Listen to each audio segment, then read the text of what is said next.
acende o seu coração? O que te move no mundo tão distraído, onde o amor se esfriou e tudo se corrompe? Ainda assim, há aqueles que não se conformam. Uma geração que não se cala, que busca algo eterno e que queima de dentro para fora. Olhos fixos nos céus, pés firmes sobre a rocha, corações em chamas. É isso que nos move. Isso é One Explosion.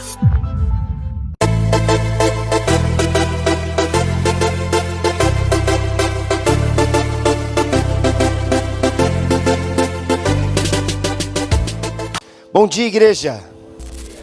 Glória a Deus, que satisfação ver alguns rostinhos aqui nesse lugar, que privilégio, né, encontrar a igreja do Senhor, a nossa família em terra estrangeira, e não só isso, a nossa família celestial. Quero coabitar no céu com você, meu irmão. Meu sonho é esse, de chegar nos céus e dividir da tua companhia. Então, glória a Deus pela tua presença. Quero agradecer pelo privilégio de estarmos com o Cauã no dia de hoje. Cauã, seja bem-vindo a este ambiente. Eu sempre digo que pessoas ferem, mas pessoas curam. E que ministérios ferem, Cauã, mas... Aleluia. E também tenho aprendido que o mesmo lugar onde somos feridos é o lugarzinho ideal para sermos curados. Então, eu quero agradecer pela tua presença, pela tua companhia. E não somente isso, a companhia dos irmãos que estão nos visitando novamente, que já caminhamos juntos. Isso é um privilégio do alto. E as crianças já foram embora, nem desejei a tia Fernanda, a pastora Fernanda, um bom culto, mas em nome de Jesus o será. Amém? Ontem eu estava falando com ela, qual foi a última vez que vocês trabalharam com as crianças com imposição de mão na cabeça delas? Aí ela falou assim, a gente se reveza, mas a última vez que eu estive eu o fiz. Eu falei, então amanhã eu faça novamente. Imposição de mão, transfere unção, transfere autoridade, transfere poder, porque eu creio em crianças que expulsam demônios, eu creio em crianças que trazem para dentro do seu lar a paz celestial. Eu creio nisso. É a igreja do futuro. Seu filho vai mudar uma geração. Amém? Em nome de Jesus. Glória a Deus. E aqui estamos na presença do Pai, na companhia dos irmãos. E quero agradecer. Minha esposa não está, então, pastor Eduardo, muito obrigado por me suportar tanto. E sexta-feira esteve comigo até quase 4 horas da manhã, em uma vigília abençoada. Meu irmão, eu amaria te chamar para ir num cinema, amaria convidá-lo você para tomar um café, mas a minha realidade não me permite. Então eu chamo vocês para estar na vigília. Eu chamo vocês para estar em cultos. Eu chamo vocês para estar em células, porque esta é a minha realidade. Onde eu estou é um ambiente que eu me sinto bem. E eu fico triste quando vocês não estão num ambiente como esse. Uma igreja tão cheia, eu tive a oportunidade daquele que mais me suporta, que é o pastor Eduardo, aquele que tem a cultura do reino sobre a vida dele, que veste a capa sobre a minha vida, que cobre as minhas falhas com todo amor. E ele esteve lá e foi uma bênção. A gente tenta contextualizar Deus, e eu já disse isso antes, é impossível tentar dar forma ao Senhor.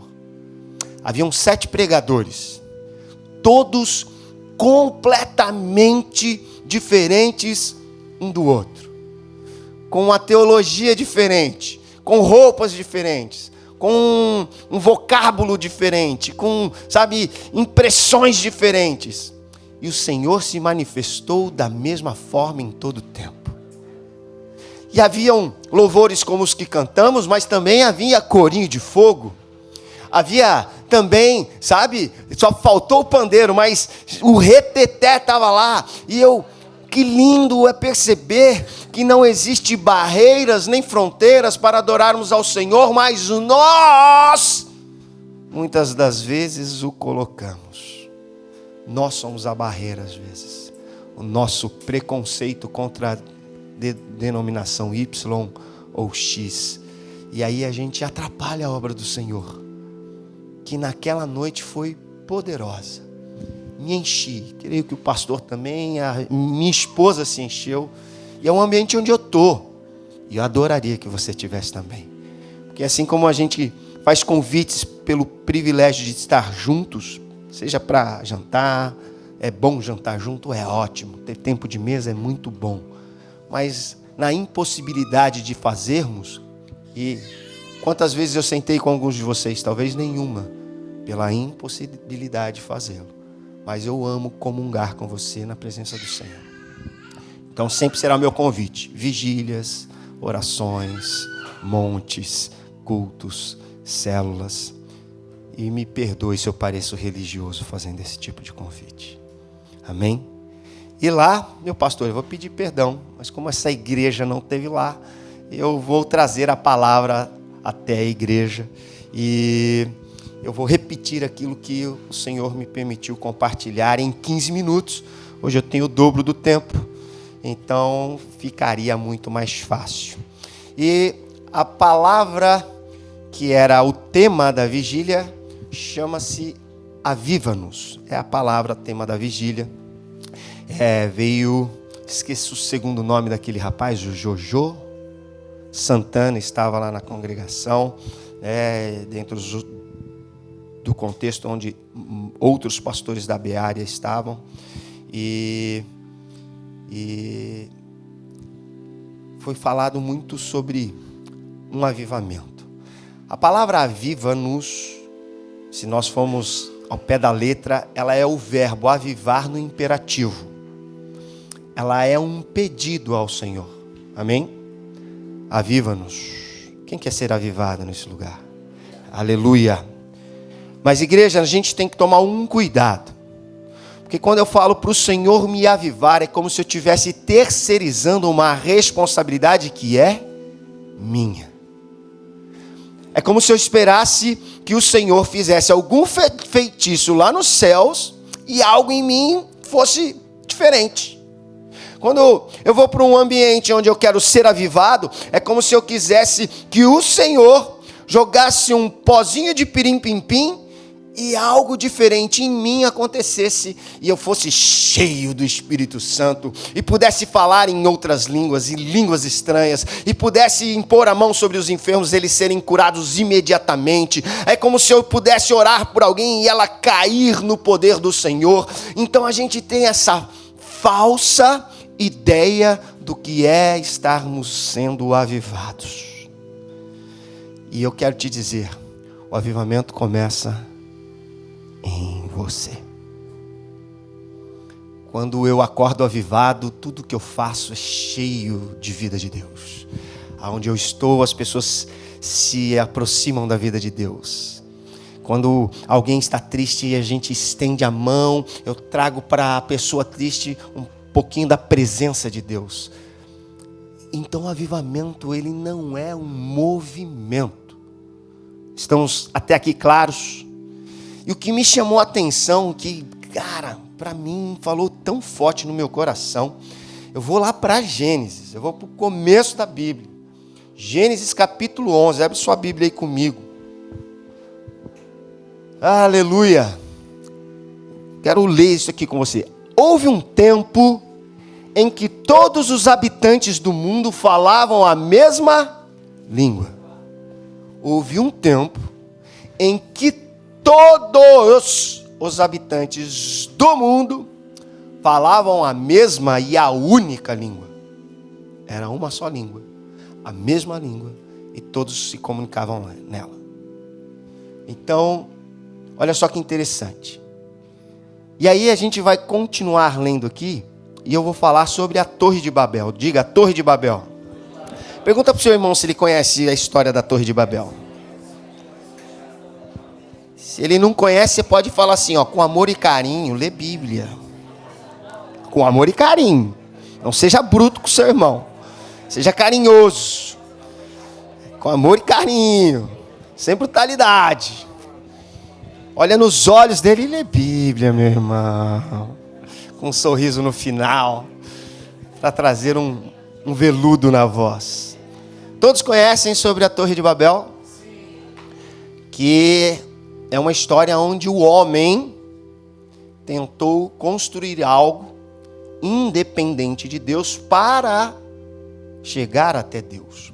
É a força humana na construção de algo que é da terra para o céu. Mas eles falavam a mesma língua. E eles estariam em ponto de conseguir fazer isso, porque eles eram únicos no falar. Não havia, não havia confusão. Então, é um período que eu vou resumir aqui, é um período onde havia algumas ordenanças de Deus. Deus queria que o homem se espalhasse e povoasse a terra. Em Babel, o homem estava tentando centralizar tudo isso. Mas vamos fazer a leitura e eu vou explicando.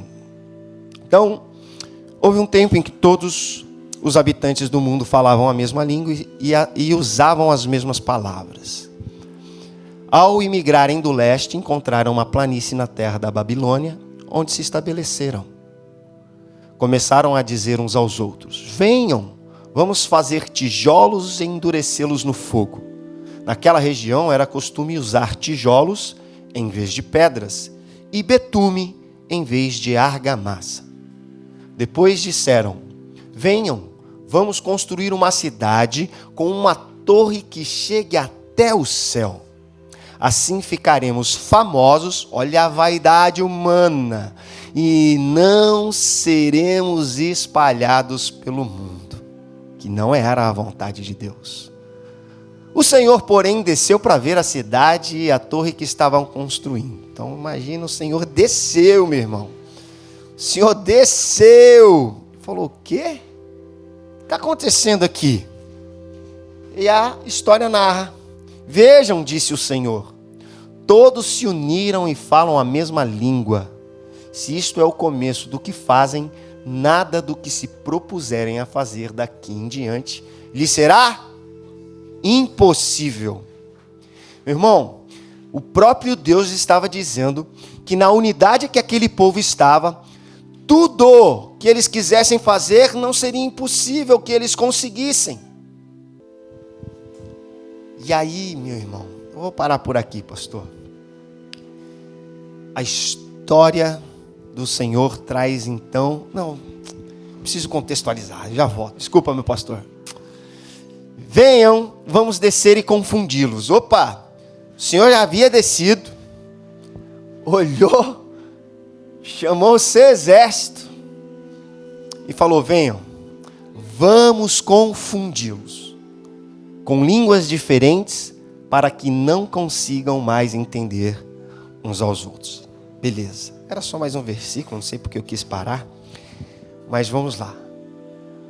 Um povo que falava uma mesma língua, estava com uma mesma ideia, com o mesmo propósito, estava fazendo algo que chamou a atenção de Deus ao ponto dele vir para a terra, olhar e dizer, é o próprio Senhor dizendo: eles não vão parar, se nada acontecer, eles vão fazer de tudo e nada será impossível para eles. Então o Senhor trouxe, diga, confusão. Diga, confusão. O que é confusão? É a falta do entendimento da mesma coisa. O diabo, meu irmão, ele não é besta, não. Ele olhou e falou: olha o que o Senhor fez. Deixa eu fazer o mesmo. Deixa eu entrar nessa igreja aqui e fazer com que as pessoas falem coisas diferentes. Deixa eu trazer confusão. É o mesmo português, mas se um pensar de uma maneira e o outro do outro, existe confusão. Se eu fizer alguém olhar para um canto e outro olhar para o outro, tem confusão. O Senhor fez isso e Ele prosperou nessa estratégia. Então o diabo veio e utiliza da mesma estratégia, e é por isso que tem tantas denominações religiosas que falam do mesmo Deus, porque acham que a teologia é diferente. Não. A estratégia que foi usada por Deus está sendo utilizada pelo diabo para fazer a igreja falar olhando para outros lugares. E aí a gente fala que é a teologia, que é bonitinho. Eu não quero dizer que eu tenho a influência do diabo. É muito pesado. Eu não sou do diabo, eu sou de Deus. Eu sou um homem de Deus. Então eu quero falar das coisas espirituais. Mas eu não gosto daquela igreja porque eles não têm a mesma visão. Será? que é só eles que não têm a mesma visão, porque quando você aceita essa verdade, você já está com a sua visão distorcida. Então, de Gênesis até o livro de Atos, que eu vou ler com vocês. Primeiro Atos 1:8, depois eu vou para Atos 2, pastor, desculpa. Então, de Gênesis 11, eu vou falar de Atos dos Apóstolos. Atos dos Apóstolos é uma narrativa de Lucas, depois da vinda de Jesus. Amém? Então, eu parei de falar de Gênesis e vou falar de algo que aconteceu depois da vinda de Jesus. E está tudo conectado. A Bíblia é maravilhosa. 1 Atos capítulo 1, verso 8 diz: nós receberemos poder quando o Espírito Santo descer sobre vocês. E serão minhas testemunhas em toda parte, em Jerusalém, em toda a Judéia, em Samaria e nos lugares mais distantes da terra. Onde você nasceu? Alguns são mineiros, outros paulistas, tem carioca, tem goiano, mas você está em terra estrangeira. E o Senhor quer que você continue sendo testemunha. O Senhor quer que você continue dando testemunho. Atos capítulo 2, a partir do verso 1, meu pastor. E então nós chegamos no dia de... Meu irmão, o que é Pentecoste? Não vou ler não. Quem é o ousado aí? O cara de pau que vai falar, eu sei o que é Pentecoste. Depois do que eu estou dizendo, ninguém, né? É uma festa judaica, ó. Uma festa judaica. E no dia de Pentecostes aconteceu algo que traz para nós, as igrejas pentecostais, aquilo que nós entendemos ser um movimento. Aqueles homens, vamos ler, vai. No dia de Pentecostes, todos estavam reunidos num só lugar. De repente veio do céu um som como o de um poderoso vendaval e encheu a casa onde todos estavam sentados. Então surgiu algo semelhante a chamas ou línguas de fogo que pousaram sobre cada um deles. Todos ficaram, digam, cheios do Espírito Santo e começaram a falar em outras línguas, conforme o Espírito os habilitava. Naquela época, judeus devotos de todas as nações viviam em Jerusalém. Quando ouviram o som das vozes, vieram correndo e ficaram espantados, pois cada um deles ouvia em seu próprio idioma. Muito admirados, exclamavam: como isto é possível? Estes homens são todos galileus. E no entanto, cada um de nós os ouve falar em nosso próprio idioma.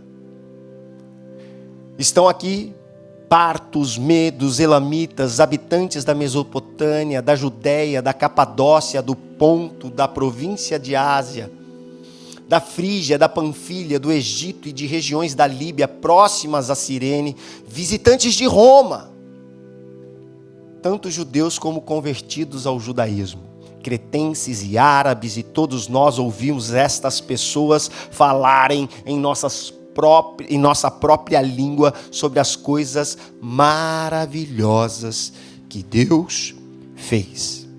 Nós confundimos o avivamento com algo que aconteceu lá no cenáculo, onde estavam alguns homens reunidos. E aí a gente quer fazer com que, sabe, um ambiente como uma vigília possa ser um ambiente onde eu chegue para fazer sentido para mim. Eu quero estar cheio da presença de Deus, eu quero...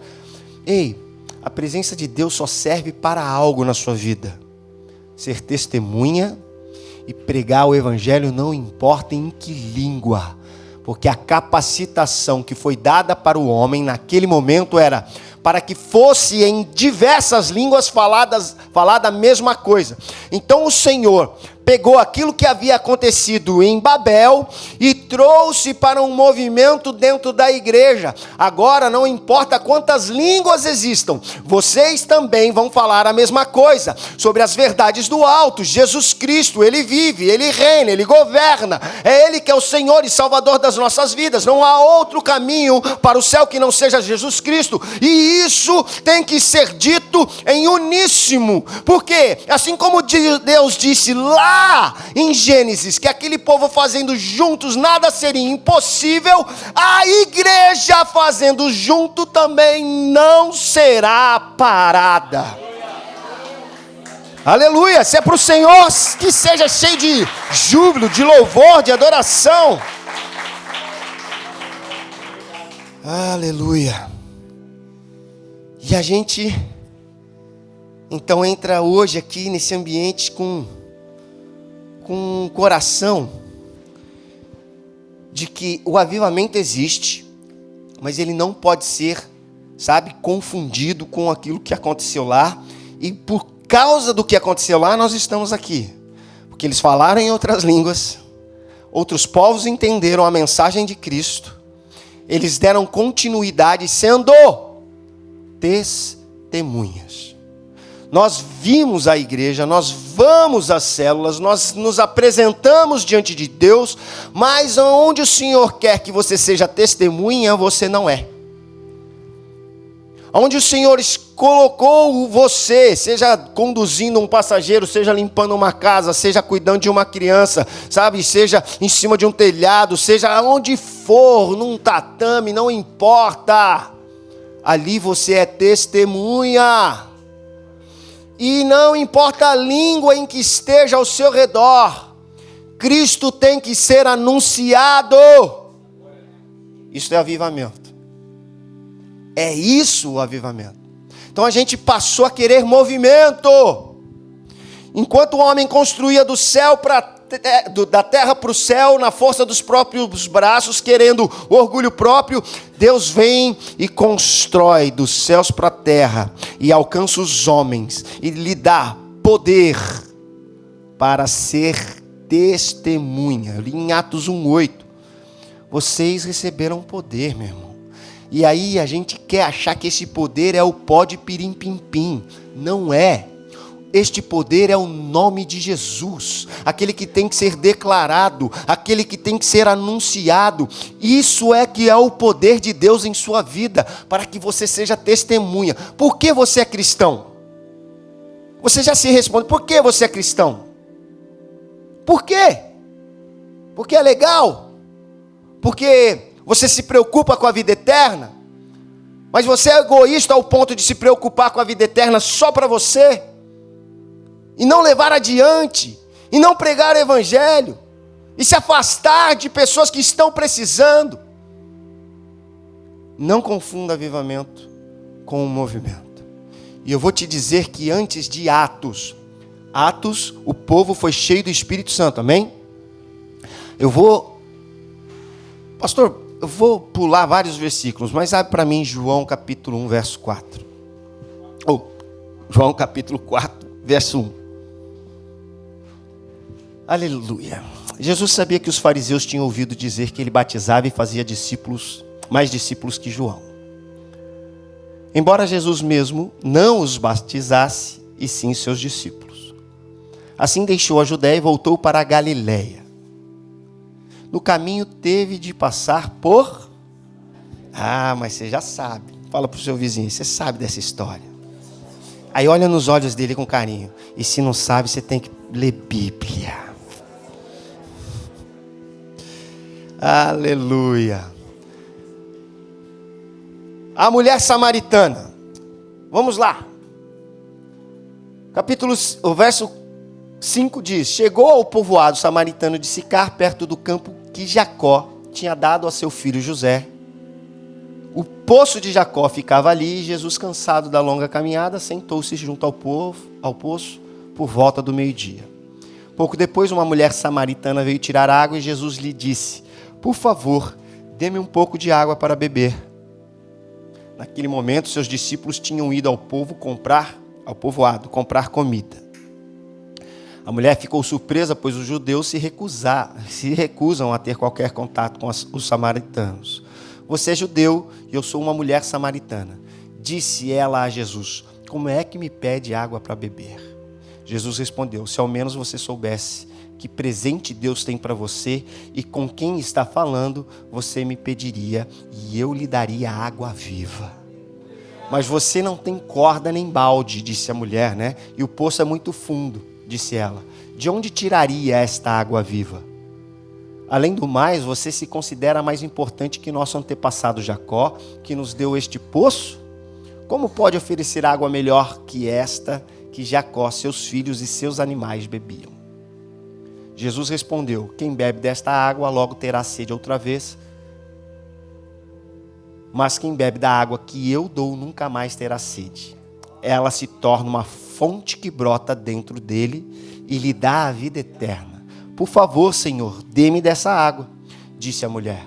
Assim eu nunca mais terei sede e nem precisarei vir aqui para tirar água.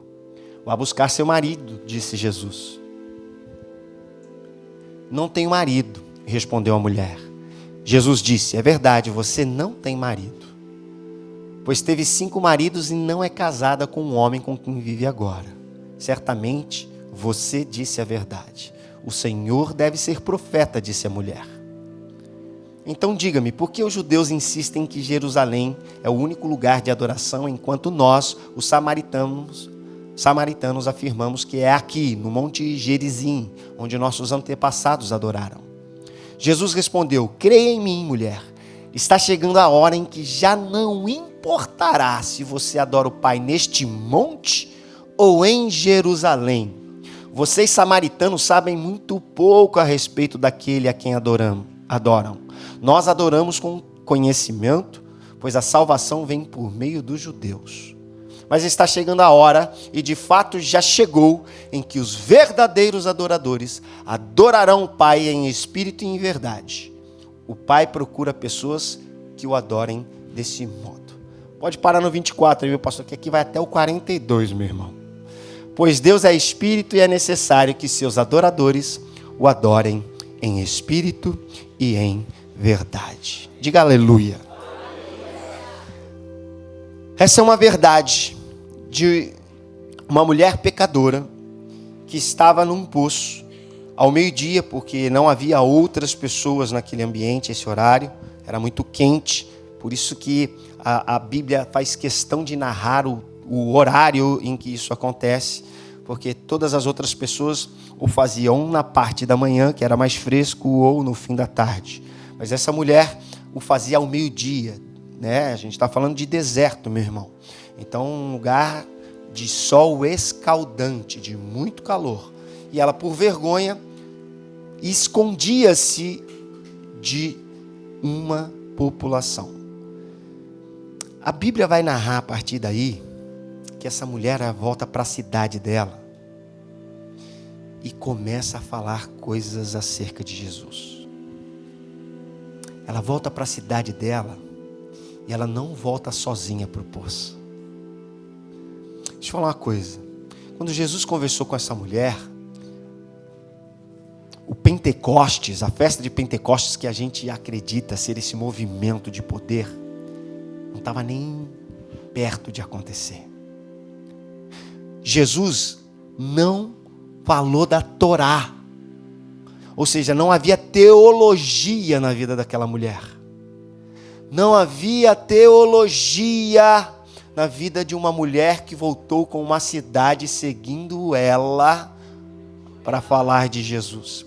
Não havia o movimento de Pentecostes sobre a vida daquela mulher, para ela voltar para o poço, trazendo atrás de si uma multidão de pessoas. Não havia nada disso. Eu quero te dizer, hoje nós temos esse avivamento que nós entendemos como um movimento, hoje nós temos o Espírito Santo, hoje nós temos a teologia, mas hoje nós não temos o testemunho. Por isso que olhamos para trás, e ainda que vamos até o poço novamente, estamos sozinhos.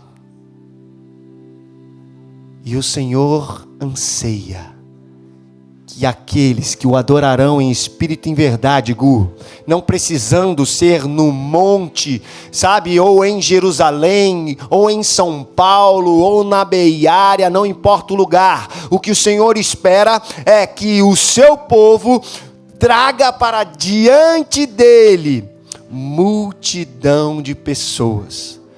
Uma mulher sem a Pentecostes, uma mulher sem a teologia, uma mulher sem o conhecimento que nós temos, fez o avivamento acontecer em Samaria. Mas nós queremos o pó de pirim-pim-pim. Meu irmão, a hora que a igreja absorver esta verdade, não haverá lugares nessa Beiárea em que o Senhor não será proclamado.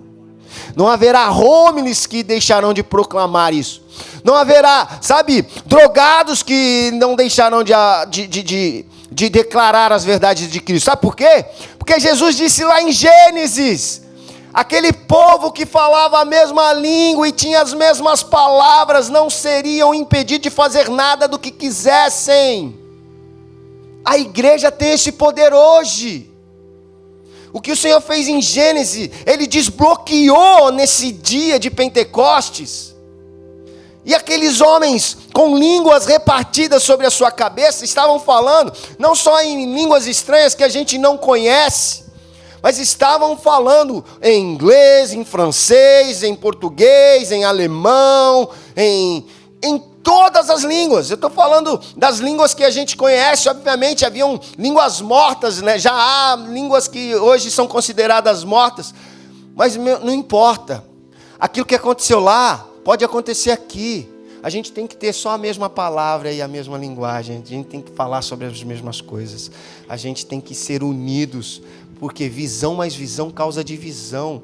Reino subdividido contra si mesmo não subexiste. Reino, não é sub não. Reino dividido em si mesmo não subexiste.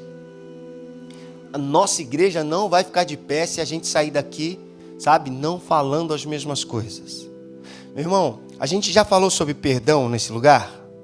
E eu vou te falar que eu vejo muito pouco a prática do perdão em meio a nós. Existe, mas ainda é menos do que é pregado. A gente já falou sobre honra neste lugar?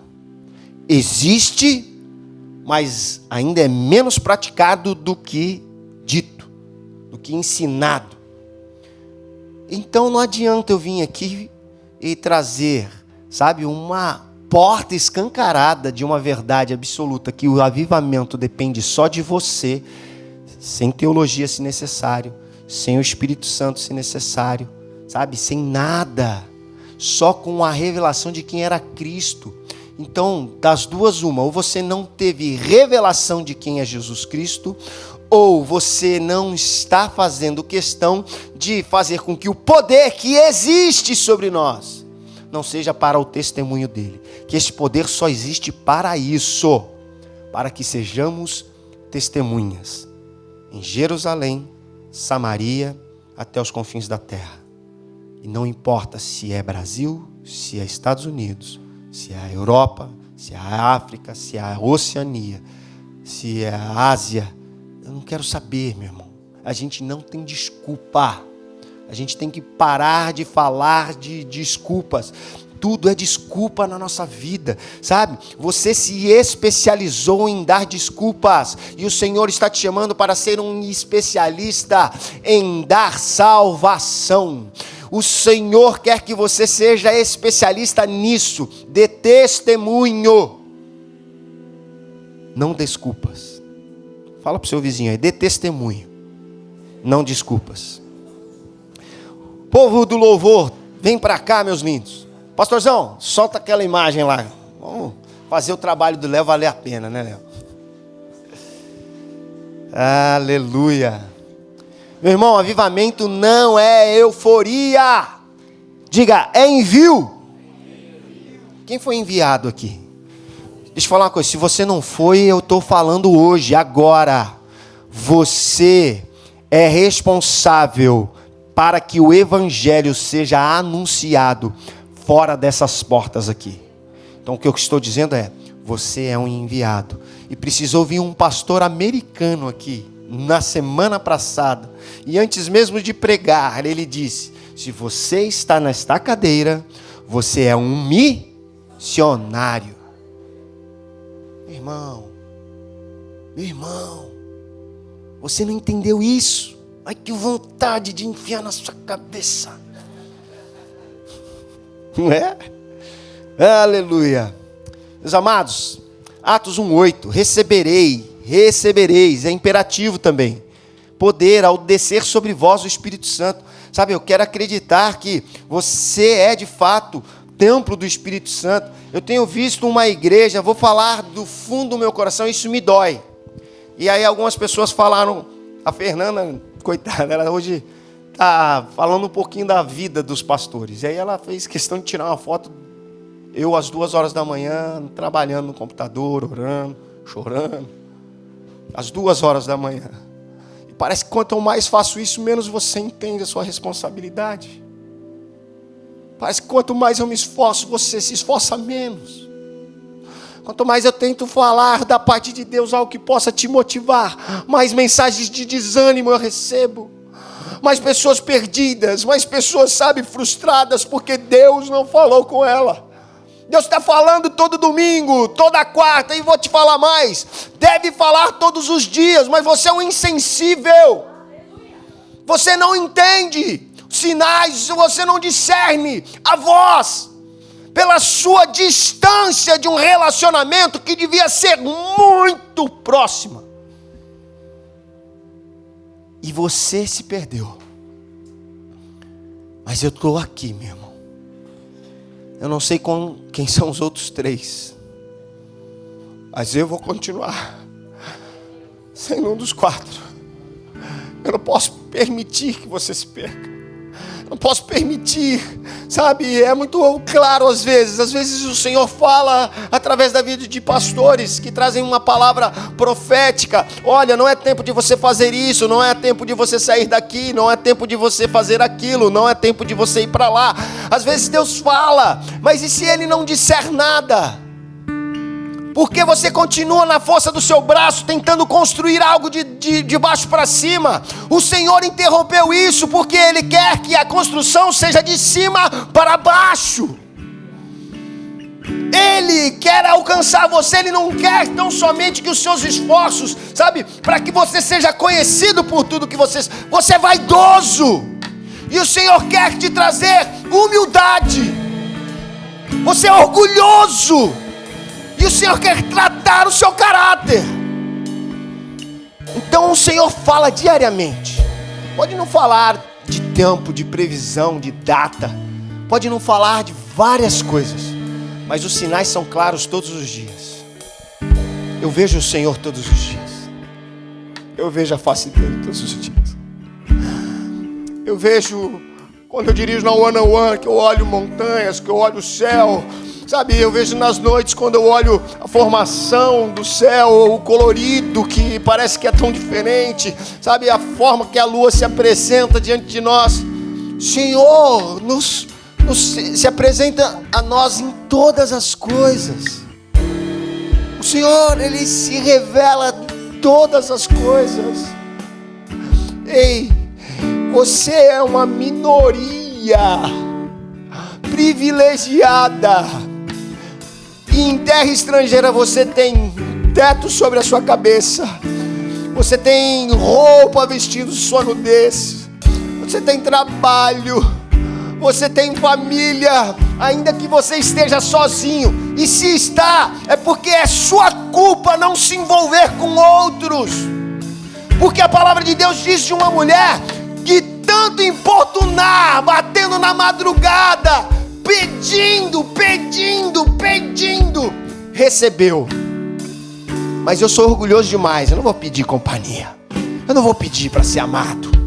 Meu orgulho, meu umbigo, minha vaidade, leãozinho bonito. O Senhor quer humilhar a igreja. Mais do que isso, a igreja deveria se humilhar diante de Deus. porque os que se humilharem serão exaltados. E se você entendeu que avivamento não é um movimento, mas começa em você, fica de pé, eu quero orar por você.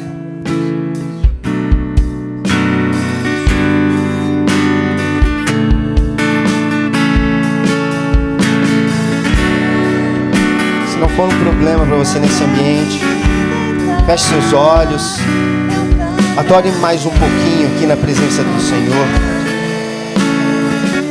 porque a fidelidade dele é sobre a sua vida. Declare isso.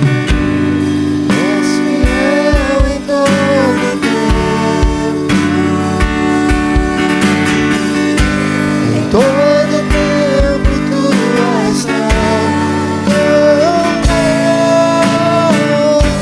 com todo fôlego que tenho, eu cantarei da bondade. Deus é bom. Ele te trouxe nesse lugar na manhã de hoje para lembrar que Ele já disponibilizou poder para que você seja testemunha na Bay Area, em Las Vegas, em Los Angeles, no Texas, na Flórida, no Missouri, no Brasil, na Itália, na Grécia. Meu irmão, não importa onde os seus pés irão tocar, o que eu sei é que lá você será testemunha da glória de Deus. Aleluia!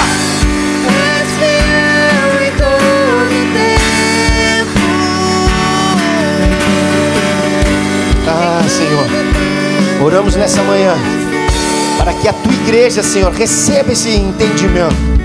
Oramos nessa manhã para que a igreja, Senhor, perceba que o que você tirou lá no passado dos homens, que era a facilidade de se comunicarem, de falarem as mesmas coisas, hoje o Senhor trouxe como uma verdade de que nós temos a mesma direção, nós temos o mesmo ponto de vista, nós temos Cristo, e tudo isso para que sejamos testemunhas, porque avivamento não é euforia, é envio. Sede enviados, porque esta é a palavra do Senhor. Ide e fazei discípulos de todas as nações, batizando-os em nome do Pai, do Filho e do Espírito Santo. Se você puder olhar para o seu vizinho aí, declare com autoridade: eu te envio. Eu te envio. Com que autoridade? Com o poder da autoridade do nome de Jesus. Eu te envio, Camila. Eu te envio, Eduardo. Eu te envio, Luciana. Eu te envio, Kaique. Eu te envio, Heloísa. Com a autoridade do alto, eu te envio, Gustavo. Eu te envio, João. Eu te envio. Eu te envio. Eu te envio. Eu te envio. Aleluia. Vai seguir a todos os que crerem. Me seguirá, Senhor. Eu me rendo a ti, te dou meu ser, entrego tudo a ti. Tua bondade me seguirá, Senhor. Tua Aleluia. bondade, tua bondade me seguirá, Senhor. Pode enviar a tua bondade, me seguirá, Senhor. Eu me rendo a ti, te dou meu ser, entrego tudo a ti. Tua bondade me seguirá, Senhor. Aleluia. Sai daqui, meu irmão. Sai daqui para ser testemunha. Sai daqui porque você sai daqui como enviado. As nações, as línguas, as culturas não vão parar você. Sabe por quê? Porque se o Senhor precisar te dar uma nova língua, Ele o fará, para que a glória dele seja proclamada. Que a graça do Senhor Jesus, que o amor do Pai, que as doces consolações do Espírito Santo seja sobre a sua vida, sobre a sua saúde, sobre a sua casa, sobre o seu ir e o seu vir, sobre tudo que você tem e até mesmo aquilo que você não tem, pelas portas que se abriram ou pelas que se fecharam. O Senhor é o seu Deus. Entregue o seu governo a Ele em nome de Jesus. Amém? Vamos aplaudir ao Senhor por isso. Toda honra, toda glória, todo louvor, toda adoração, todo júbilo seja dado para Ele, que é digno de toda honra e glória em nome de Jesus. Amém?